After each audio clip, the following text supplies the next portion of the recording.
Hello, my name is Darcy Drager. I'm the chair of the Morris County Democratic Committee, and we are here tonight with our special election screening.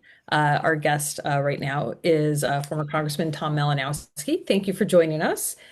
We are excited to have you. And as we get started, we will have a series of questions posed to you by the screening committee, some candidate-specific questions, a very short lightning round, and then we'll wrap up with committee members asking any sort of follow-up questions that they want. And then you can close out with any final thoughts. So I'd like to start by having our screeners introduce themselves to you, starting with Judy Hernandez. Hey Tom, how are you?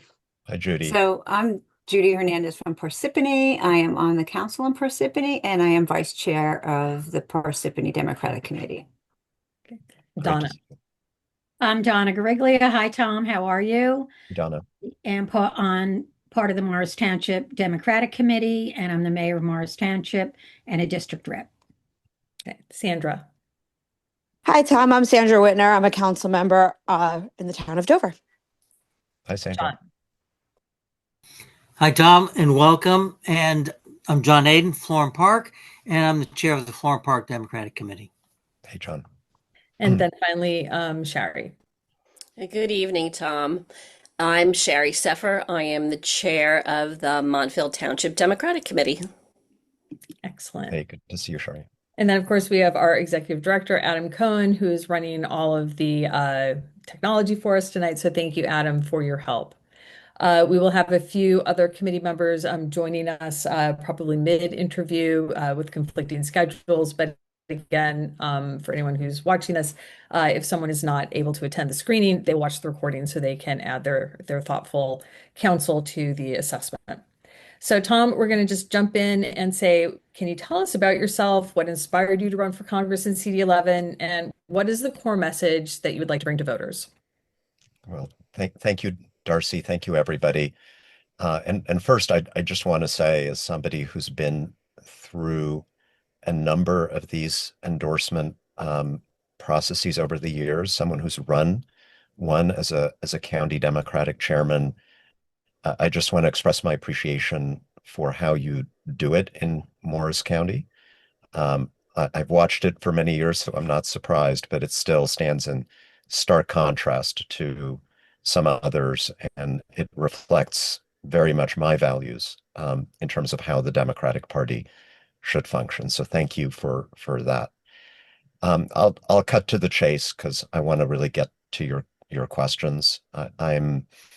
I'm running in a time, and because it is a time of extraordinary stress for our country and for our democracy, for reasons I don't need to enumerate too much. We got a president who believes that he is completely above and beyond the law, doesn't have to listen to Congress, doesn't have to respect budgets. President who views the military as his personal plaything. A president who's pardoning the worst criminals in the world who support him, but attempting to prosecute law-abiding people who are willing to stand up for the law in opposition to him. A president who is calling on over 50 million Americans like myself who were born in a foreign country to re-emigrate, who believes that we are garbage people from garbage countries and who sent federal agents in masks to terrorize our immigrant communities. I could go on and on. The good news is that I think I'm increasingly confident the Democrats are going to win the midterm elections next November. And that's absolutely vital. But that is a year from now, and that Democratic Congress isn't going to be seated until January of 2027. And we don't know what's going to happen for the next year, except for the fact that Trump will take over the Federal Reserve. He will probably complete or continue a purge of the military. He will continue to gut the Justice Department and dismantle key parts of our government. And we're sending somebody to Congress to represent CD11 in April, in the middle of this catastrophe. And so I would argue to you all that in what is really a time of dictators at home and abroad. You have in me a candidate who has spent his whole life fighting that kind of threat.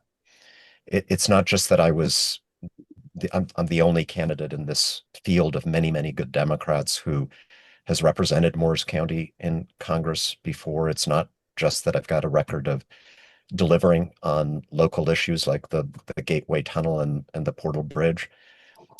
I was the first swing district Democrat in the country to call for Trump's impeachment back in 2019. I am the only member of Congress in the last 8 years who's managed to get a resolution of condemnation of Donald Trump passed on a bipartisan basis through either House of Congress. One of the few who's passed major anti-corruption legislation. One of the very few in the House of Representatives who has foreign policy and national security experience in both the executive branch and the legislative branch at a time when there is very little of that left in the House of Representatives.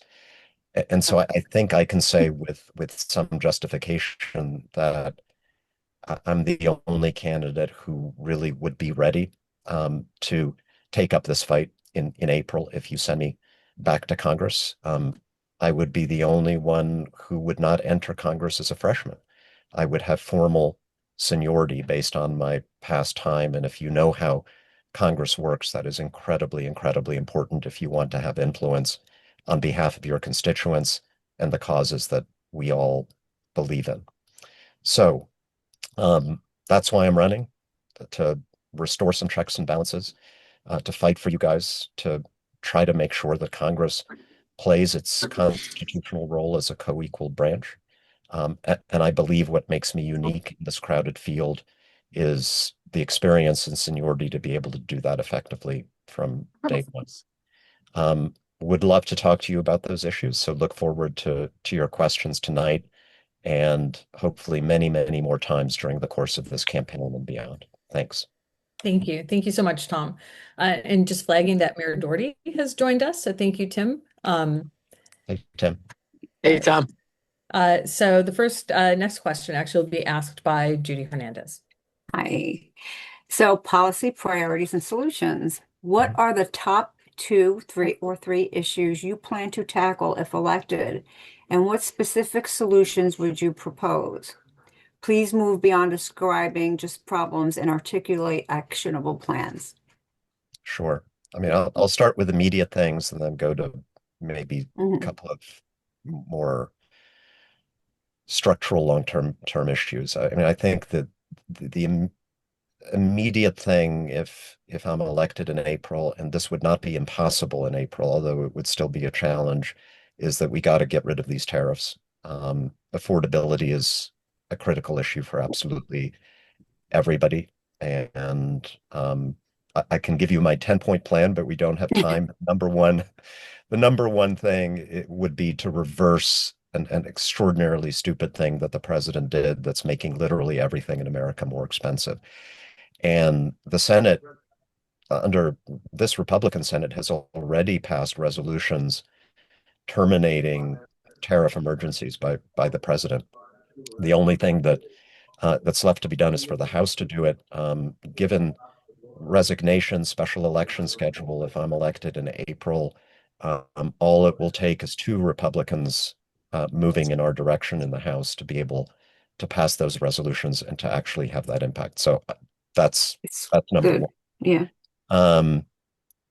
Number two, and again, this is something we can start talking about even when Democrats are in the minority. We've got to tackle the corruption of the Trump administration. That is a moral issue. It's a national security issue. It's an economic issue because we have big corporations that are getting regulatory approvals to gouge us simply by paying the president's family. Where I can contribute most is in investigations of the international piece of that, the way in which our foreign policy is for sale. And I intend to play whatever leadership role I can in doing those investigations. And I think even when we're in the minority, we have to signal to all of the players and enablers what we are going to do starting in January of 2027 so that we begin to establish some deterrence. And then finally, three, this has been a cause of mine since I got into Congress. And it's something I worked very closely with Mikey Sherrill on. We've got to take the fight for our democracy to the doors of the big tech companies that I think are responsible for a lot of the harm that has befallen our country in the last few years. We absolutely have to take away the liability protection that social media companies currently enjoy uniquely among corporations in America for the harm they're doing to our democratic discourse and to the mental health of our children. And I think that be a bipartisan issue, actually, particularly the child welfare and health part of it. And we've got to start establishing reasonable safeguards on artificial intelligence to protect workers, to protect our ability to know what's real and what's fake in this world, to protect our democracy, and the future of our economy. And happy to go into more detail on all of that, but that's the shorthand version. Something Congress is not doing, but I believe there's both bipartisan support and bipartisan opposition to that. So opportunities to forge some unique coalitions. Excellent. Thank Thank you. you. John Aiden.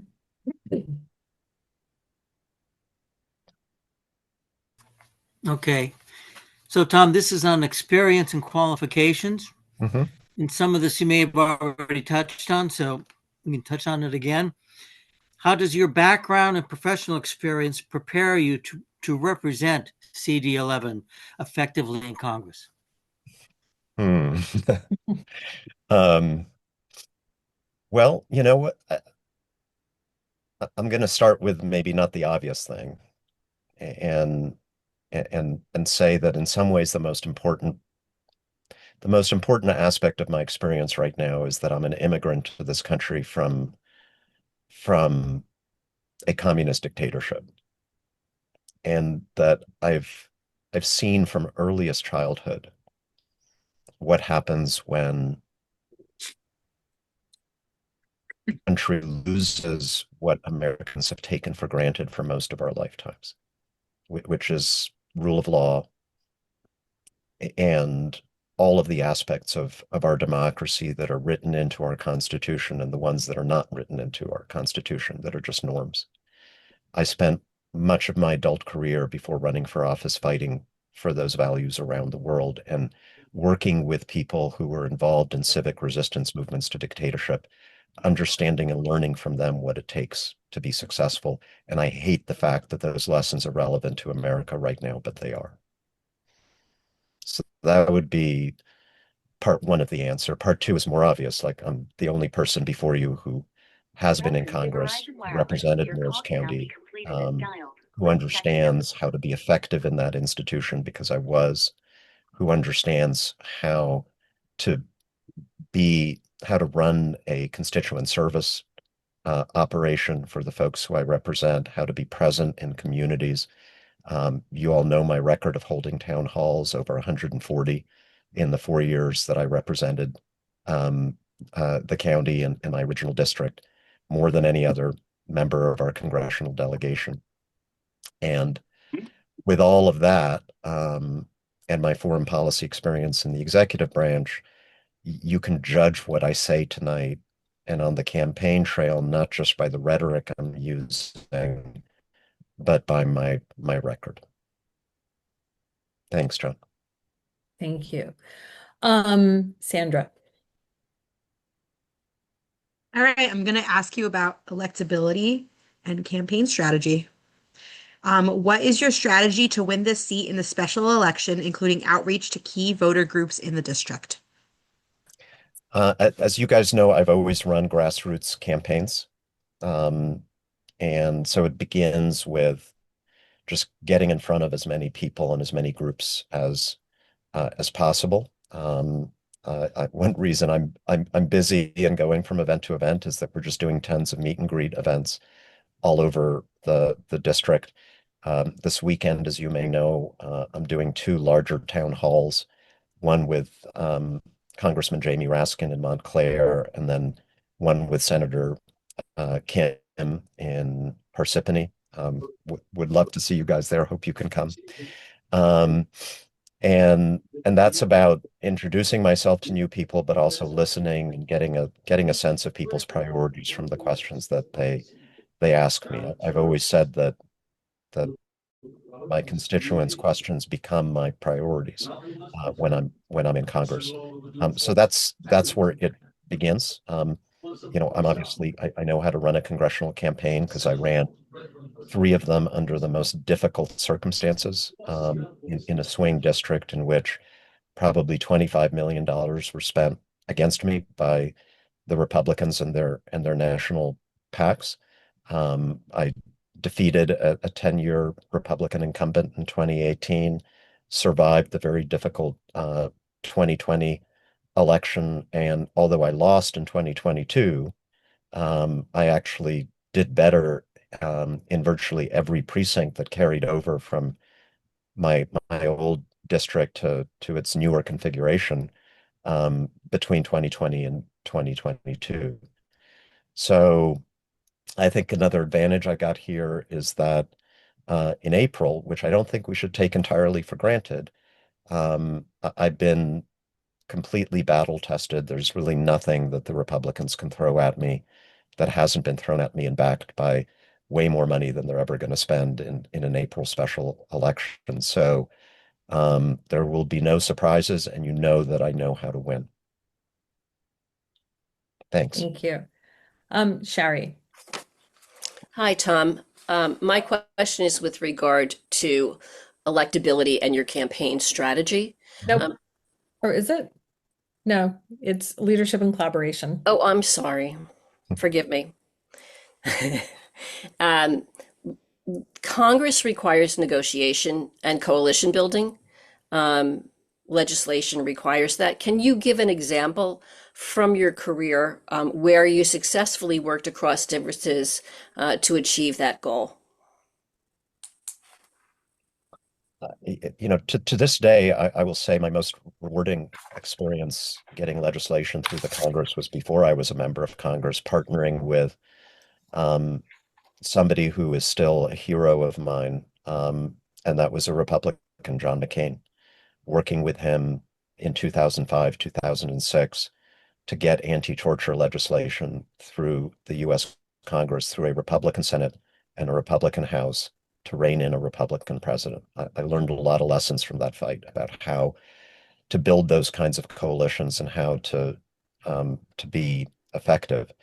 I found that in my 4 years in the House, I was able to do that with success on certain types of issues more than others. On foreign policy and national security, everything I did was bipartisan. I passed unanimously in the House the most comprehensive anti-money laundering legislation that Congress has addressed in the last 20 years, and only failed to enact it because of, unfortunately, one Republican in the Senate who stood against it.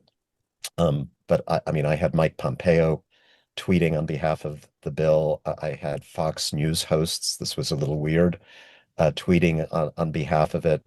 I think I've learned over my career that at least when on an issue when this is possible, that how to frame issues in a way that allows for a unifying coalition.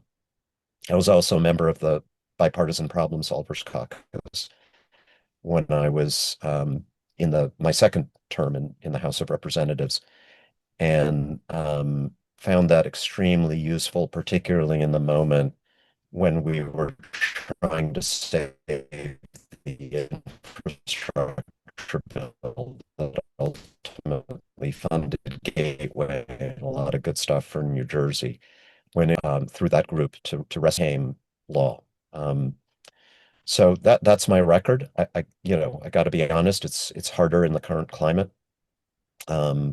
There are still Republicans left who I know in the House who I know I can work with, but it's fewer than 4, 5, 6 years ago. Um, I will always try to seek those opportunities because the country needs them. Thank you. Thanks.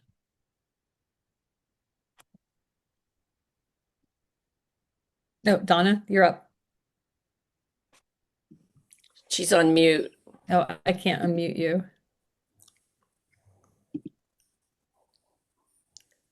We have to have you unmute, Donna. Oh, there you There are. she is. No, I'm sorry, that was me.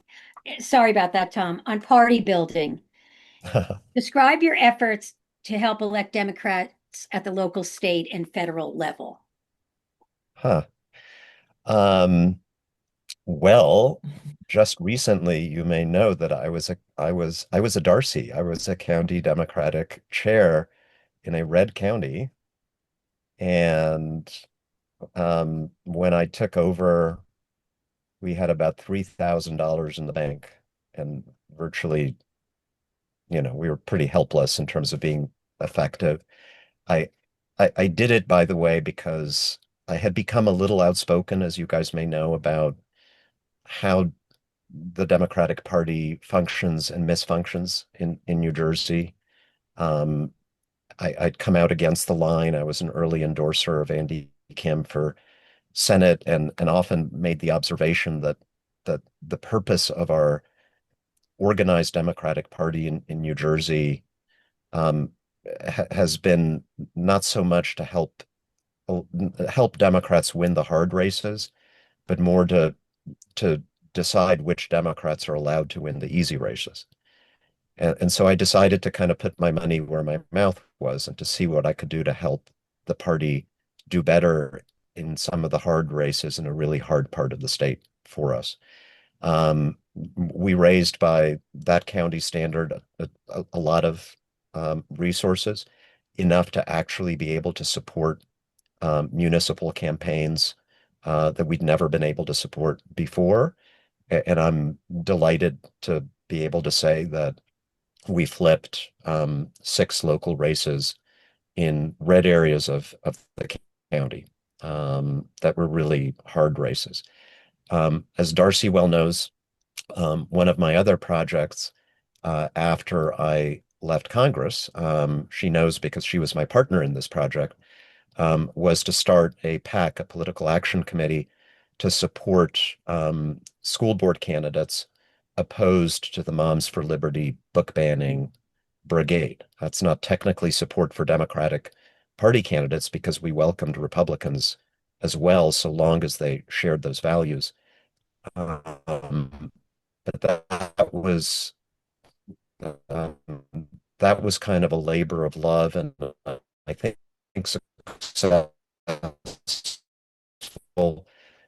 We across New Jersey again.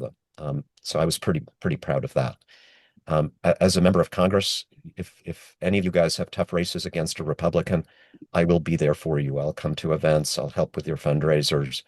Um, I'll help you recruit good candidates. If there's somebody on the fence, let me at them, and I'll try to convince them that running for office is a rewarding and an amazing experience to have. Great. Donna. Thank you. Thank you.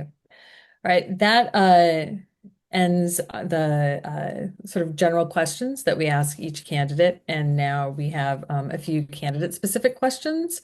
The first is you're running in the CD11 special election, which means it's a primary in February and a general election in April. Should you not be chosen as the winning candidate for the special election, would you plan on running in the regular election for the June primary? No, no, I think we should decide this in the special election. Excellent. And I think you touched on this a little bit in an earlier question, which legislation where you were the lead sponsor are you most proud of? And I would say that that would be the anti-money laundering that you touched on. That I was personally the lead sponsor of. Or like or Yeah, co-lead point person. yeah. Well, there were actually 2 big anti-corruption laws. I was the lead sponsor of that one, and it made it almost all the way. I was kind of the behind the scenes lead backer of a bill that did become law that prohibits um, uh, anonymous shell companies from being formed in the United States. This is like the main vehicle um, for both foreign kleptocrats and corrupt actors within our country to hide money in the U.S. financial system, that you can set up a company like in Delaware completely anonymously. And we passed pretty decent legislation to bring that to an end in 2020. And that was also a labor of love for me. And then the last bill I passed in Congress before I left was a bill to enable the use of seized Russian assets to help Ukraine, a cause also near and dear to my heart, and to, I hope, all of us, and certainly to our Ukrainian American community in Morris County. Um, and that one, you know, rarely can you say you do anything single-handedly of that. Thanks. Excellent. Thank you, Tom. Uh, Last question before we go to our policy lightning round. How do you respond to criticism that you should be running in CD11, or excuse me, in CD7 instead of CD11? Are you confusing 7 and 11, I Darcy? tell you, 7-11, as long as it's not 6-7, 7, we're all 11, good. Um, well, a bunch of things. I mean, first of all, I represented part of CD11 in Congress, and I feel if you're going to move part of my district around, like I can follow my constituents where you move them. Um, this is important to me because it's the next fight that we have to win as Democrats. Special elections are incredibly important, as we have seen, and this is I describe this as probably the only remaining competitive special election between now and the midterms, our chance to send another message. I want to contribute to that. It also allows me to get back to Congress much sooner. And I'm chomping at the bit to get back into this fight for all the reasons that we have been discussing, and a chance for me to resume my seniority sooner, to get that extra 8 months or so that will enable me to be even more effective as a leader in what I hope will be the Democratic majority that's elected next November. And finally, I'm delighted to say that I am really happy with the quality of our candidates in CD7. I see this as kind of a twin effort where hopefully I'm successful in winning this race, and then partnering with many of you guys and with our ultimate candidate, just as Mikey spent tons of time campaigning for our CD7 candidate last time and raising money. I really see these two districts as united in a common cause, and that's certainly the way in which I'm going to approach it. Great. Thank you, Tom. Thanks.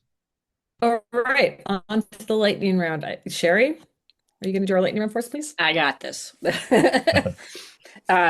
These are basically yes or no questions, Tom, that we obviously have to ask for Okay. just basic reasons. Not tough ones, I hope. Do you support access to affordable health care for all, including protections for pre-existing conditions? Yes, of course. Do you support policies that promote racial, gender, and LGBTQ plus equity? Absolutely. Do you support policies to address climate change and expand clean energy? Yes and yes.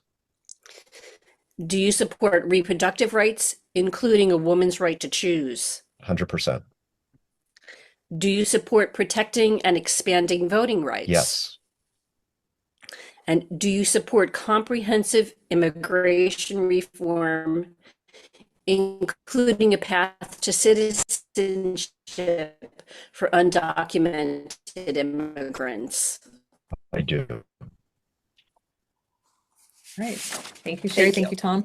All right. I know that we've had Mike Delamater has joined us, and Tim, the screening committee, if anyone has any follow-up or additional questions that they would like to ask. No, I I do. apologize, Congressman. I'm currently in an Uber and I was on a plane, so I got him as soon as I could. I have no questions. I'm sure I'll look back at what I missed, but I've been on for about 10 minutes, Darcy. Yep. Okay, thanks, Mike. And Sherry, I know you have one. I do. Tom, what specific issues um, do you believe, specifically relating to Morris County, Mhm. um, that you would like to address as part of your platform? So one of the one of the things that I learned from my constituents' experiences and even my own personal ones was and is an absolutely existential issue for folks across New Jersey, including in Morris County, is flooding, um, particularly given what climate change is doing to our weather. Rainfall in New Jersey is significantly greater each year now than it was 20, 30, 40, 50 years ago. Our rivers and streams cannot handle what we're getting.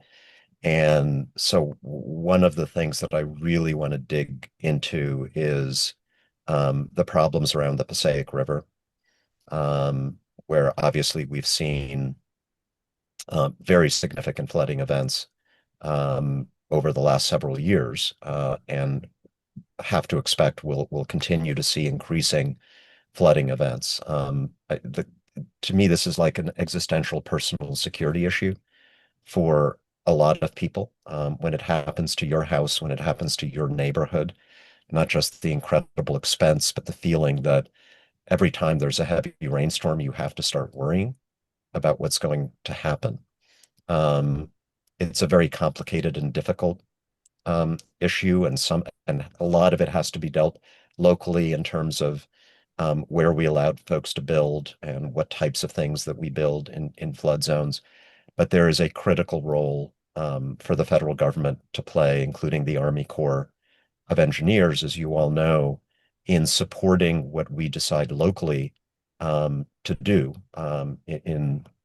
in building greater resiliency, whether it's tunnels to divert water or creating retention basin for water upstream. I'm not an engineer, right? Um, but that's something that I intend to really um, get deeply into, as I did in the seventh district, where we had similar issues. Great. Thank you, Tom. All Thanks. right. Are there any other questions from anyone else? John Aiden. Yeah, I'd like to ask a question. I you've been doing this a long time, but what is it about it that makes you happy? Either on the campaign and legislation or the I mean, there are a lot of th aspects of it that make me happy. You know, a lot of people complain about Congress, and there's a lot to complain about. I loved it. Um, from the opportunity um, to lend my voice to big debates about the country's future, to the incredibly rewarding work on behalf of individual constituents. You know, I didn't know how that would feel until I started doing it, but being able to get a veteran his bench, even helping somebody get a passport, you know, to go on their school trip a day before it leaves, you know, the ability to actually help somebody individually in such a concrete way, I find incredibly rewarding. And even the symbolic things, you know, I mean, I was, as I said, I'm an immigrant. I was born in Poland, and even like when I had to do the somewhat boring duty of presiding over the House of Representatives, where you're just kind of reading out the script, calling on people to speak, always pinched myself and reminded myself that I was standing in the same spot where FDR declared the day that would live in infamy, or Lyndon Johnson said, "We shall overcome," and I'm an immigrant kid and I'm standing there. Like that's that's something very special. And then, you're also looking at the starting shortstop in the Democratic uh, congressional baseball team, and that made me happy. Thank you. Appreciate it. Thanks, John. All right. Anyone else? Nope. All right. Tom, is there any closing thoughts that you would like to leave us with? I think we covered it. I'll just say, look, I've loved working with you guys. Um,